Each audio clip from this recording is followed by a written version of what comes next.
Yan yung aking mga alaga na sisiu, no. Galing sa incubator yan. Lahi ng ano yan, ng Rhode Island Red tsaka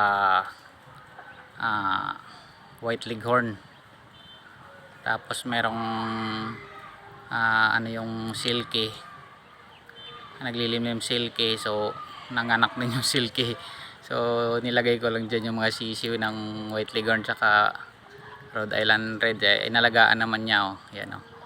Nasa free range yan sila eh. Ayan, oh. Naobserbahan ko kung ano, sana maganda yung lahi ng Rhode Island Red tsaka silky. Rhode Island Red tsaka White Leghorn. Ayan, yung mga itim-itim yan yung anak ng ano yan, silky. Pero yung purong puti, White Leghorn talaga yan. Ayan, nasa free range sila, oh. Sa masukal. Nandito yan sa mga masukal na lugar. Ayan. Ayan, dito yan sila. Ito yung kanilang kubo-kubo, yan. Dito sila. Ayan.